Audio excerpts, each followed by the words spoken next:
Seated. Our service is about to begin.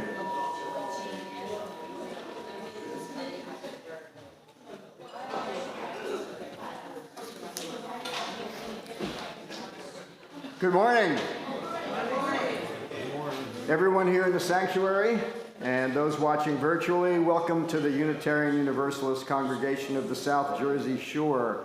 We ask you that you please place your cell phones in worship mode. Thank you for joining us.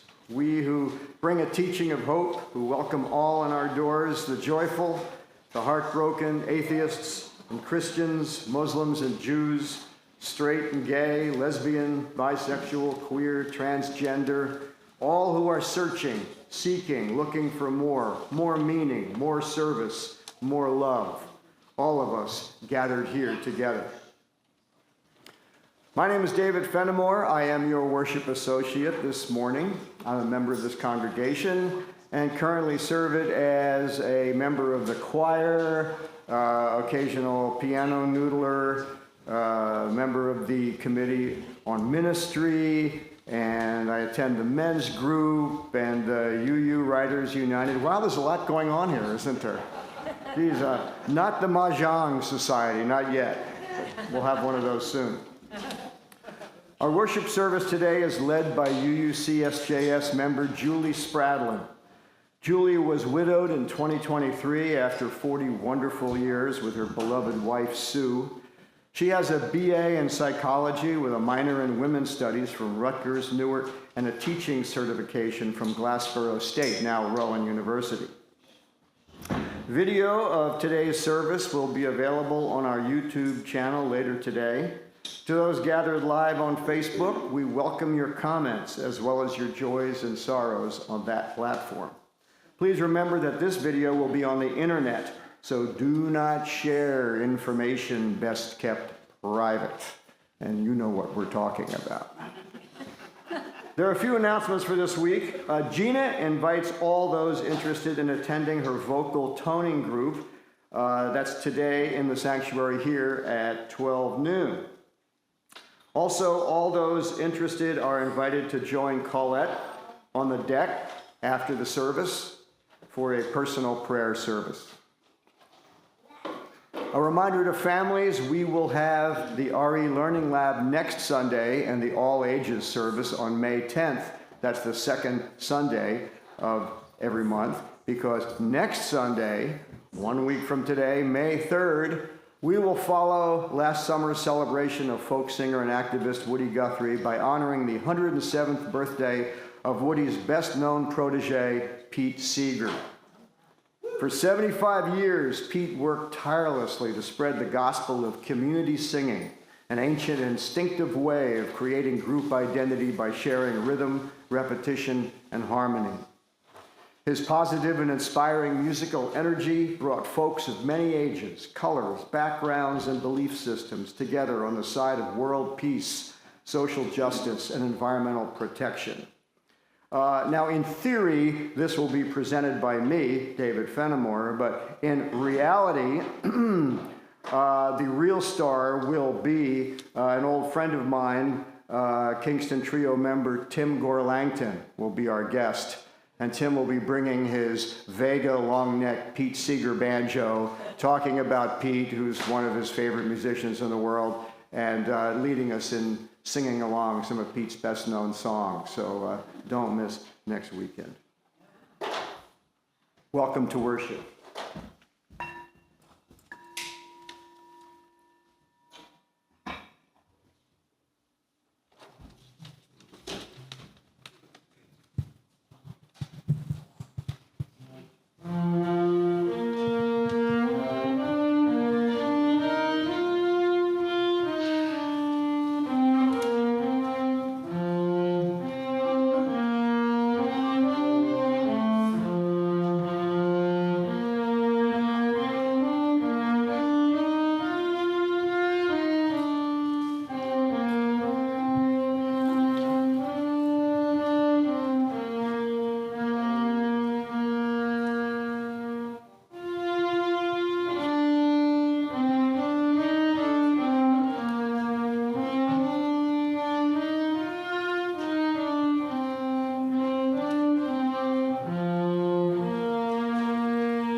gift to be simple, 'tis the gift to be free, 'tis the gift to come down where we ought to be.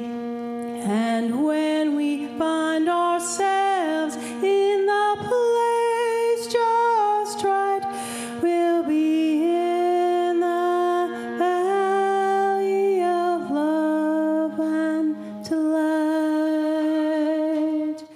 When true simplicity is gained, to bow and to bend, we will not be ashamed.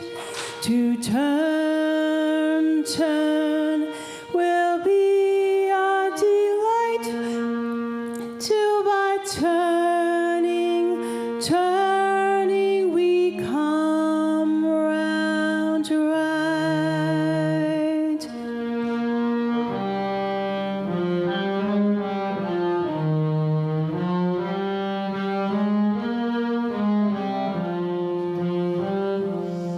And when we find ourselves in the place just right, we'll be in the valley of love and delight. When true simplicity is gained, to bow and to bend, we will not be ashamed. To turn will be our delight, till by turning we come round right.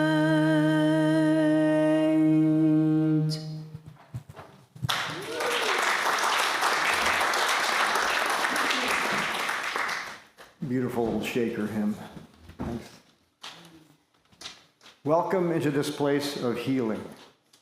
Welcome into this place of challenge and of growth. Welcome into this place of imperfection and aspiration. Here you are whole. Here you are holy. Here you are wholly loved. Our chalice lighters today are Joel and Sonny Barson.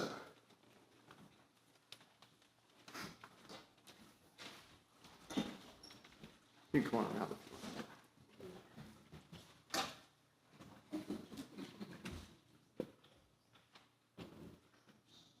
That's right. Please join me in reading the chalice lighting words in your order of service. We light our chalice this morning, grateful for the love that we experience in this beloved community. May the flame light the way for all who seek such abundance. Thanks.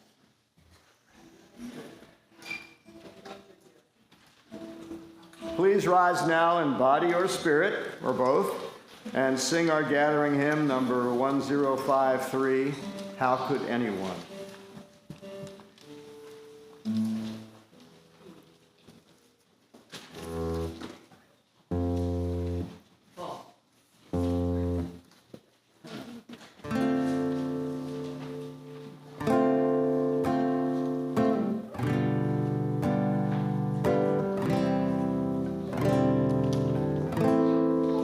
How could anyone ever tell you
So I brought something with me today.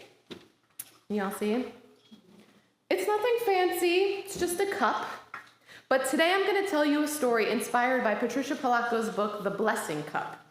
Now, that is a beautiful story about how the author's ancestors were forced to leave Russia, leaving behind all their belongings except for one special tea set, and how that tea set blessed their family for generations to come.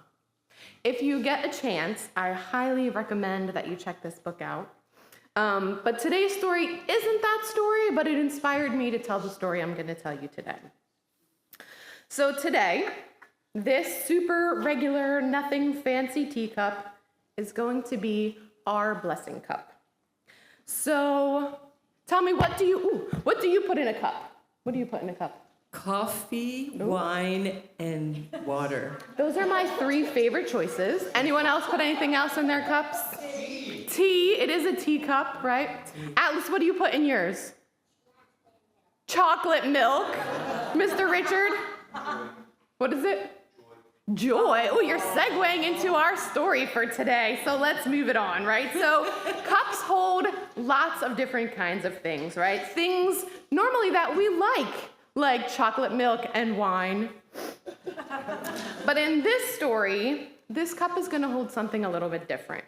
You see, once there was a person who was having a really hard time. Things just kept going wrong. They spilled things, they missed the bus, they argued with people they loved. You know, it was one of those days. So they went to a wise advisor and said, "Why does this keep happening to me? Why is everything so difficult?" The elder listened, and then they handed them a simple cup, just like this one. The elder said, "From now on, what happens in your life, good or bad, you must hold up this cup and say thank you." The person was like, "Wait, everything? Even like bad things?" The elder said, "Everything." The next morning, the person woke up late. "Oh no, I overslept." "Thank you." Later, they dropped their breakfast. "Thank you." Then something surprising happened. That afternoon, because they were late, they ran into an old friend they hadn't seen in years. "Oh, thank you."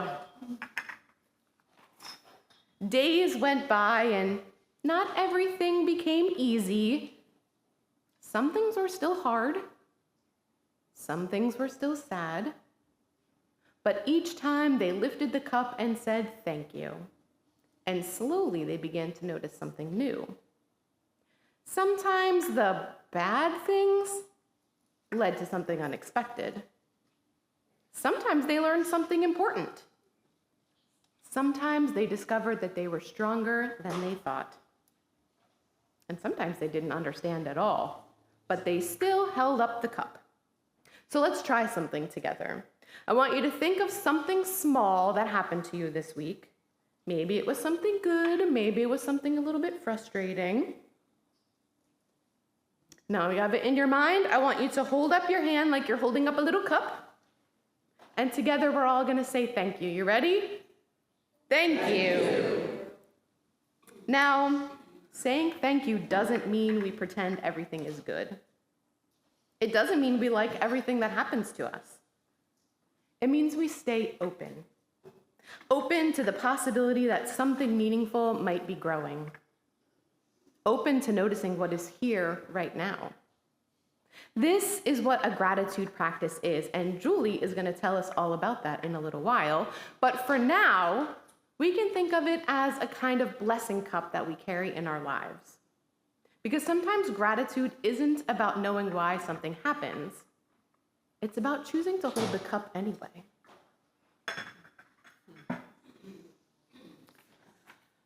Now, I invite all the young people present or those young at heart to join us in the RE Learning Lab downstairs, where we will talk and play games and create together. But before we do that, we're going to light the lantern. We light this lantern for our children and youth and for us, celebrating the flame of faith lighted in each of us. honoring the light each of us brings into the world, rejoicing in the community that we create together.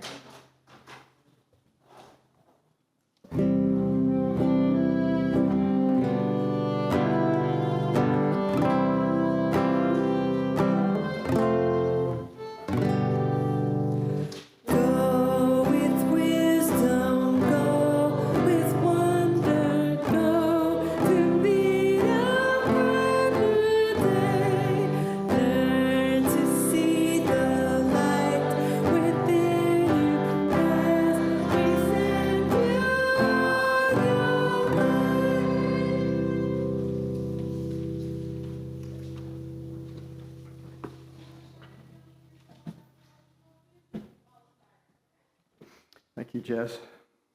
A book is provided in the foyer in which you are encouraged to write whatever joys and sorrows you have. I will now read from what you have shared.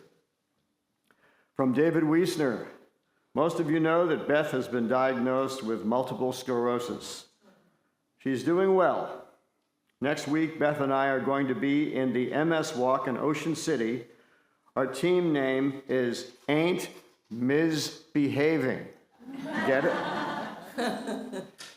If you would like to help sponsor us, see me at the AV table for the code. Thank you for all your love and support. David Wiesner. I am so grateful for finding this church, this community, and soon to be our new home. Colette. Thank you to John Rosenberg for everything, especially for all our rehearsing and your patience with your bossy wife. And to the choir, I love and appreciate you. I do. And please send love to all those who have loved Vincent Jackson, including me. He was not only a wonderful writer for the press of Atlantic City, he was a dear friend to me, and I will miss him greatly. Love, Gina.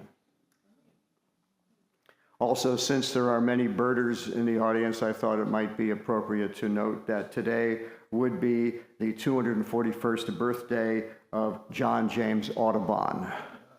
So keep that in your mind. Let us share a quiet time together to reflect on our week. During the musical interlude, you may come forward and place a pebble in the water to acknowledge a personal joy or sorrow.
Let us be in the spirit of prayer. Blessed and holy creation, universe of wonder, mystery beyond definition, we share today our joys and sorrows, listening deeply to the things that cause us to weep or worry, and lifting our hearts as one at those things we would celebrate together. Our hearts are touched by this shared ritual, and we are connected. We pray for those who are apart from us, whether by distance, time, or conflict unresolved. We pray for those who thirst, whether for water, dignity, or justice. We pray for those who are in danger and who yearn for safety. We pray for our small, blue, fragile planet. Amen.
The offering is a sacrament of the Free Church.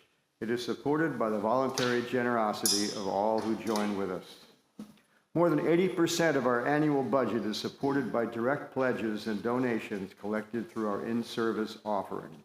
We hope that you will be as generous as you are able and support the ministry of this congregation. If this is your first time here, let the basket pass. Your presence is gift enough. You can also text a donation to 609-293-4495. Or for those who are participating online, please visit uucsjs.org and click on the yellow donate button for ways to donate. The gifts of the congregation will be most gratefully received. The ushers will now collect the offering. Thank you.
Good morning. To simplify this as much as possible, let's just define gratitude as thankfulness. I was in an adult RE class at UU. The theme of cultivating gratitude practices intrigued me. I try to maintain an attitude of gratitude, but I hadn't thought about actively cultivating a practice of it. So I loved Jess's sermon on joy spotting and intentionally seeking things that fill us with joy. And I was so inspired by these two presentations, I wanted to share these ideas with my UU family, because our congregation feels like family for me. When I see all of your faces, it fills me with joy, and I am connected to something larger than life. I thank you all for this community we share and your part in it. There's an adage that says, your attitude determines your altitude. Counting my blessings and the corresponding joy that gratitude brings me always improves my mood and centers me. I remember the grief I felt when my beloved wife Sue died. In a moment of anger, I said, why couldn't we have had a couple more weeks to enjoy our 40th anniversary together? I was angry at God, and I was inconsolable. And then I realized how blessed I was to have 39 years with my soulmate. Now, whenever I think of Sue, every day, many times every day, I feel blessed, loved, and content. I'll choose blessed and loved over grief-stricken any day. My favorite lesson from A Course in Miracles is, I could choose peace instead of this, whatever I'm feeling. Sue and I were at our happiest when we were attending our UU's Course in Miracles class. That was a weekly class. Those were the days, my friend. We thought they'd never end. How much happier could we be if we chose gratitude over this, or peace over whatever we're feeling? We can choose peace or gratitude or any of our primary emotions over anything that depresses or demotivates us, and instantly empower ourselves to feel and perform better. How powerful is that? We can change our emotional states just by changing our thoughts and focus. Sue and I loved watching The Power of Kabbalah on Jewish Living TV. It was, and many other shows on PBS about ancient wisdom traditions. Episode 1 of Power of Kabbalah said, we all want the same thing. We all want fulfillment. And everyone must decide for themselves what brings them fulfillment and gratitude. Some people, like myself, love roller coaster rides, while other people are sickened by them. How do we define fulfillment and what we are grateful for? I love personal development books and nonfiction. I never find anyone else who likes that. They all want to read fiction. Author Tony Robbins distinguishes between our means goals, like having $1 million or whatever amount of money floats your boat, and ends goals, which are the positive feelings we think our means goals will provide for us. Maybe we think having pictures of dead presidents in our wallet and bank account will provide us with a sense of security, or the joy of a lavish lifestyle, or prestige and power. let's take a few minutes to identify the emotions we want to feel on a daily basis that will bring us to gratitude and fulfillment. Feel these happy emotions as you think about what most gratifies and energizes you. These are your primary emotions. Colette has a microphone, and if anyone would like to share their primary emotions, she will bring the microphone to you. Okay.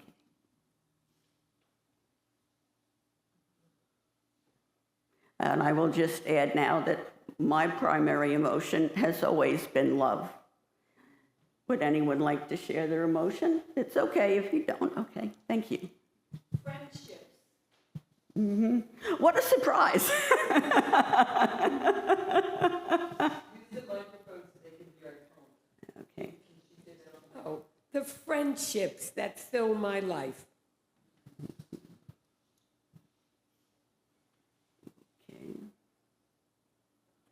Okay, thank you, Colette. And thank you, Maxine. Okay. The beauty of the natural world, appreciation for it. Thank you.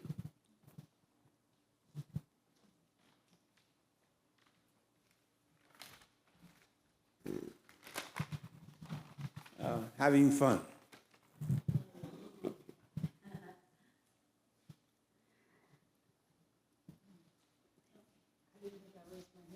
I'll say something, go ahead. Just feeling connection with people. I don't know, not just friendship, but just feeling connection. Sometimes even the micro-social connections you have with people that are fulfilling, very fulfilling.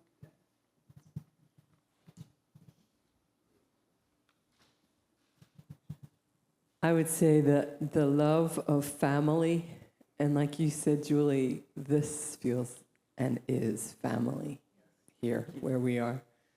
Thank you for this.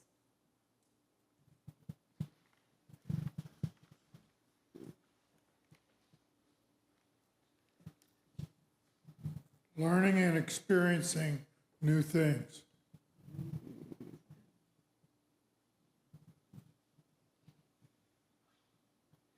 Thank you. I just want to add one more. I want to agree with Katy. It's the connections. Oh, we have one more. It's the connections that we make, and even the little ones, they just bring us so much joy. Curiosity about the world around us and people around us.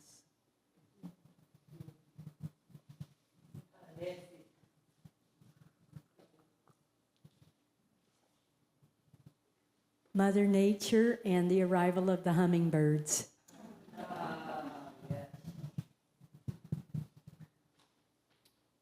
Thank you, Colette.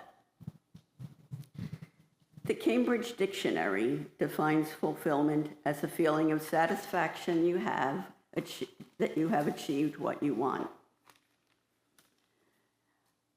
For me, my primary emotion, bar none, has always been love. To feel loved and to share love with someone, to be a blessing and someone special for others. My life goal since I was 5 or 6 was to have a happy marriage like my parents' marriage until my father died from cancer when he was 75. That was the ultimate fulfillment and primary emotion guiding my life. I knew that at age 6, I wanted to be married to a woman. However, in the 1960s, I didn't have a word for it, and I didn't know if there were other gay people. That didn't stop me from finding a beautiful, inexpensive ring and velvet ring box and giving it to my lovely female teacher and telling her I loved her. I'm sure when a 6-year-old girl came up and said that to her, she was rather surprised. When I focus on gratitude and feeling my primary emotions, I can still feel the love that Sue and I will always share. To love others and feel loved is my guiding force. Sue and I did this with each other and for each other for 40 years, even though it took us a while to learn how to express our feelings. Those of you who knew Sue are thinking, Sue had trouble expressing her feelings? That can't be. Love, whether it's your primary emotion, is a need we all have. We can freely give and receive love routinely by loving and being kind to ourselves and others. In this age of divisiveness, ratings-driven, and clickbaiting media, it's easy to feel angry and isolated. That's why it's so important for us to cultivate gratitude practices. Gratitude is a feeling of appreciation for acts of kindness and thankful for what we have. Family, friends, our health, pets, fulfilling careers and endeavors that make us joyful. I also added nature. We can choose to rise above the chatter of the world and all of the external negativity by choosing to love ourselves and others unconditionally. It's amazing how our critical mind quiets when we fill it with approval and love. For years, we've been told to stand naked in front of a mirror and list things we like and love about ourselves and our bodies. I never did this. I don't know if anyone else did. But I would invite us all to state loudly and clearly, with or without our clothes on, the traits, skills, attributes, accomplishments, the amazing things your body and mind do, and what you do in the mirror. Try to catch any negative thoughts that may come in and replace them with love and approval. This is a practice, and just trying it occasionally or daily at best can make a huge difference in our lives. When we come from a place of self-compassion and acceptance for ourselves and others, we boost our mindset and mood. It becomes easier to put yourself out there to others and to deliver a sermon in front of a congregation. Affirm yourselves. You deserve kindness. Loving ourselves provides us with a rudder in stormy seas and a stabilizing, powerful center to hold us steady, especially in these chaotic times. Every day, many times each day, I express my gratitude aloud for the things I'm grateful for and for my marriage with Sue. Whenever I do this, feelings of love flow through me and I am filled with gratitude. This reminds me of a therapeutic technique that is very helpful for our mental and emotional transcendence. Identifying a place in your minds to center and ground yourself, where we let the feelings and emotions that nurture us flow through us and sustain our happiness and fulfillment. Breath work is also an excellent way to relax. I want everyone to take a few deep breaths.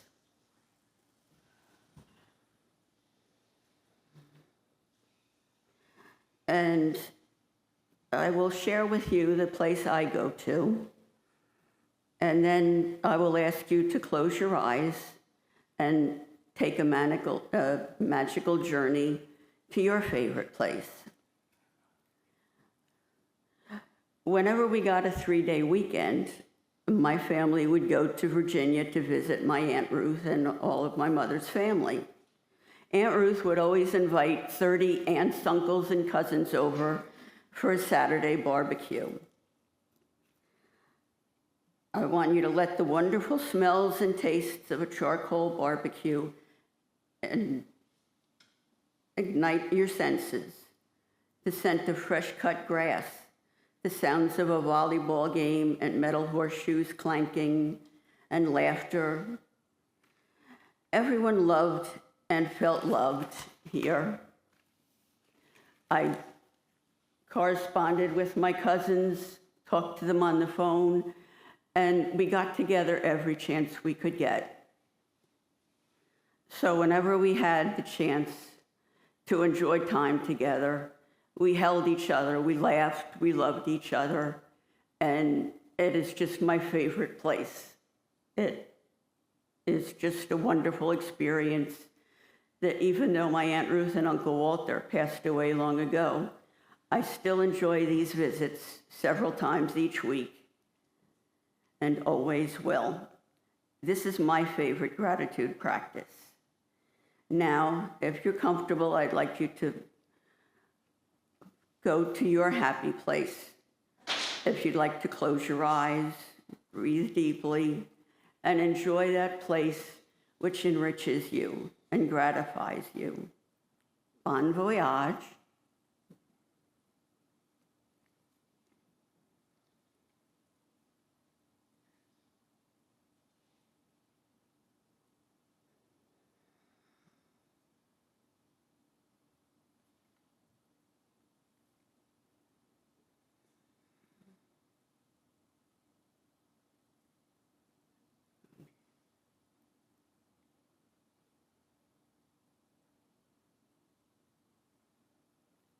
Now we're coming back to you, another one of my favorite places.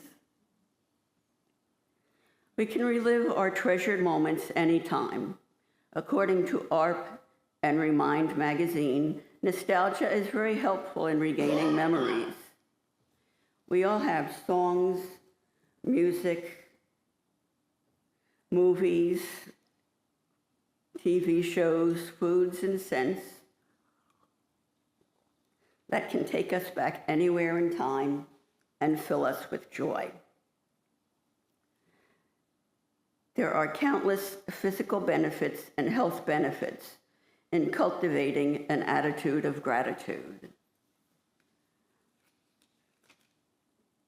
There are many online sources you can Google for daily quotes, jokes, inspiration. I love cat videos and pet videos. There are books with daily entries of gratitude, joy, and comfort. Sunrise gratitude, sunset gratitude, and moonlit light gratitude, written by Emily Silva, a book that Maxine shared with me and that I left at home. Repeating daily affirmations can boost our mood. Every day, in every way, I'm getting better and better, or happier and happier, or healthier and healthier. My joy, gratitude, and love flow through me always. Taking a walk in nature, meditation and mindfulness, yoga, and connecting with ourselves and others are easy ways to bring ourselves joy and gratitude in the moment. At UUCSJS, we have services, groups, classes, committees, and clubs. We have numerous opportunities for connecting with others and developing friendships. And I would invite you all to take advantage of all the things you love at UU on an ongoing basis. I know it brings me gratitude and joy. Gratitude practices shift our focus toward what we have, thus replacing scarcity thoughts of what we are lacking. Countless research studies have revealed numerous physical and mental benefits of gratitude, especially when cultivated on an ongoing basis. Gratitude improves sleep and immunity by triggering our hypothalamus, which plays an important role in regulating sleep, which further strengthens our immune function and resilience. Gratitude reduces depression and stress by reducing stress hormones and managing autonomic nervous system functions. It can reduce the power of negative emotions such as guilt and shame and demotivation, which are often central to depression. Gratitude activates the brain's reward centers, which enhance motivation, bonding, and helps with many higher level cognitive functions. One study found that people who experience higher levels of gratitude had experienced an increased volume of gray matter, brain tissue associated with processing sensations and voluntary movement and speech. If you'd like more information, you can Google gratitude or the benefits of gratitude. My favorite article was, Can Gratitude Rewire Your Brain? No author was credited. Okay.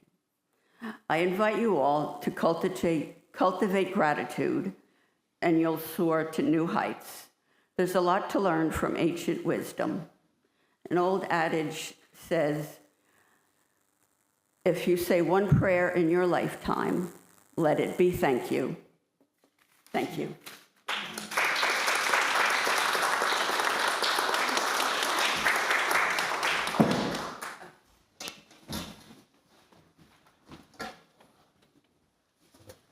Thank you, Julie. That was wonderful.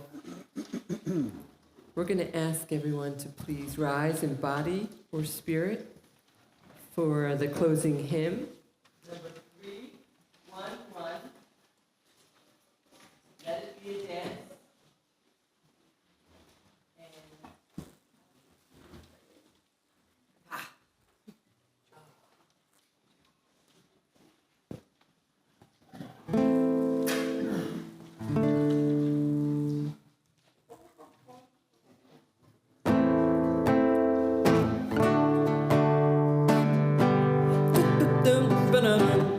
Let it be a dance we do. May I have this dance with you? Why, yes, you can. Through the good times and the bad times too. Let it be a dance. Let a dancing song be heard. Play the music, say the word, and fill the sky with singing birds. Let it be a dance, let it be a dance, let it be a dance. Learn to follow, learn to lead. Feel the rhythm, feel the need to reap the harvest, plant the seed. Let it be a dance. Everybody turn and spin. Let your body learn to bend. And like the willow in the wind, let it be a dance, let it be a dance, let it be a dance. A child is born, the old must die. A time for joy, a time to cry. Take it as it passes by. Let it be a dance. Morning star comes out at night. Without the dark, there is no light. If nothing's wrong, then nothing's right. Let it be a dance. Let it be a dance. Let it be a dance. Let the sun shine, let it rain. Share the laughter, bear the pain. And round we go again. Let it be a dance. Let it be a dance we do. May I have this dance with you through the good times and the bad times too. Let it be a dance through the good times and the bad times too. Let it be a dance.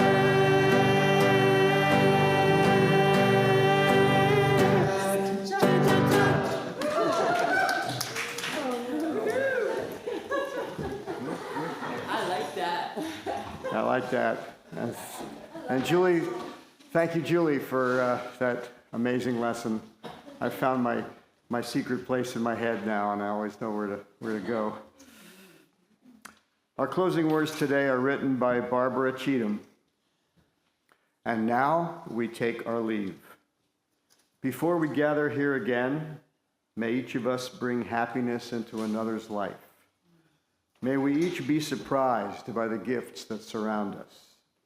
May each of us be enlivened by constant curiosity, and may we remain together in spirit till the hour we meet again.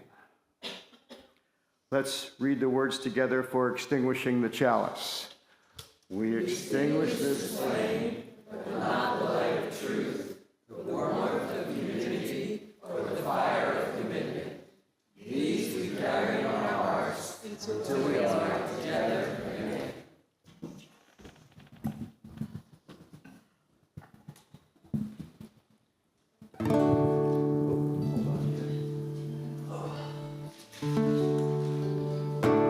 If I may, Gina, I was Paul. in my happy place the other day, my garden, and had perennials and muddy hands, gloved hands, and the phone rings. So I got to get rid of the plant and get the gloves off, and those are pruners, and there's my phone.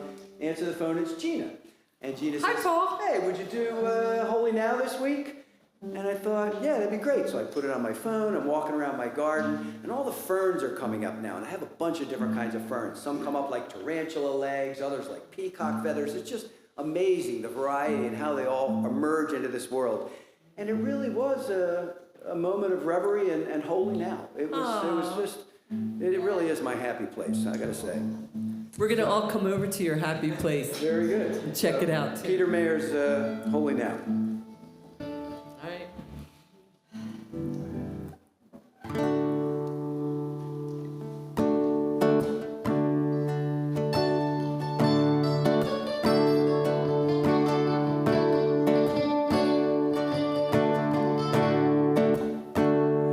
When I was a boy, each week on Sunday we would go to church and pay attention to the priest.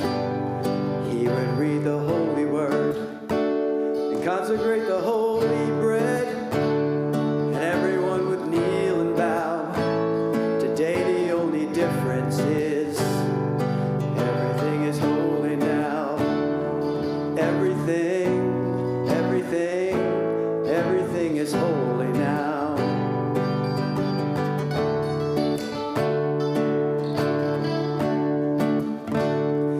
When I was in Sunday school, we would learn about the time Moses split the sea in two.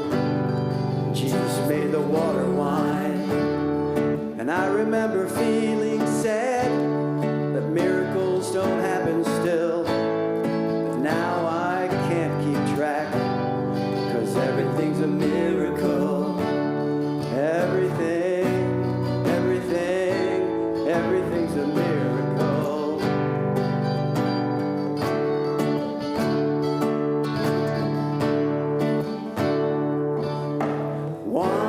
Wine from water is not so small, but an even better magic trick is anything is here at all.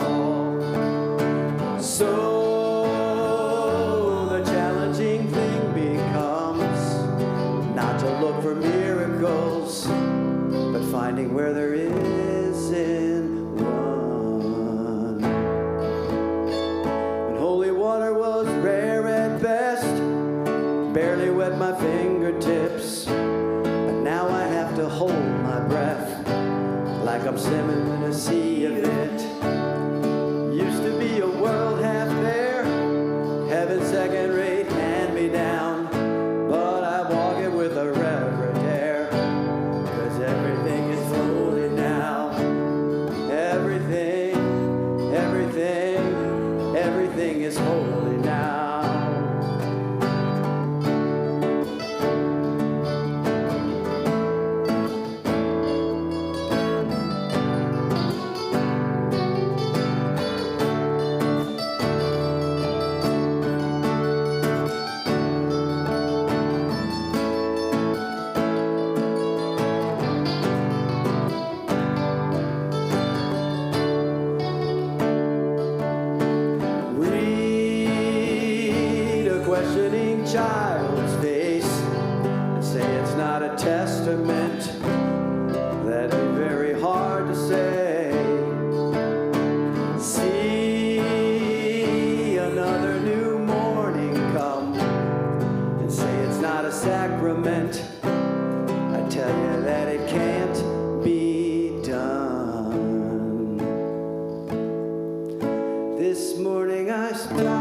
stood, saw a little red-winged bird, shining like a burning bush, singing like a scripture verse, made me want to bow my head. I remember when church let out, how things have changed since then. Everything is holy now. Used to be a world half there, heaven second rate, hand me down. But I walk it with the reverent air, 'cause everything is holy now.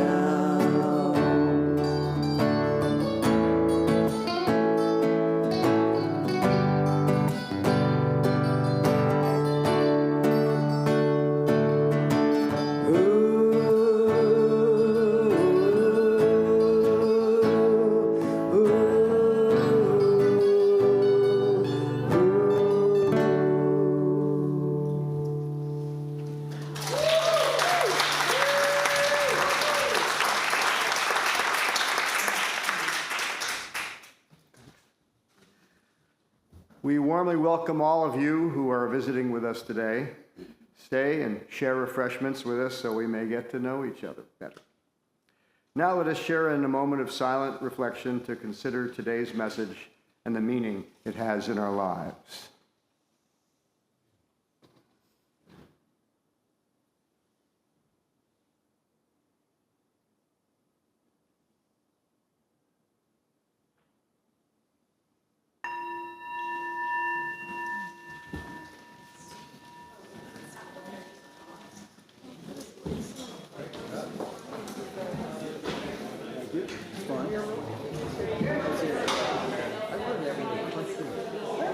I can't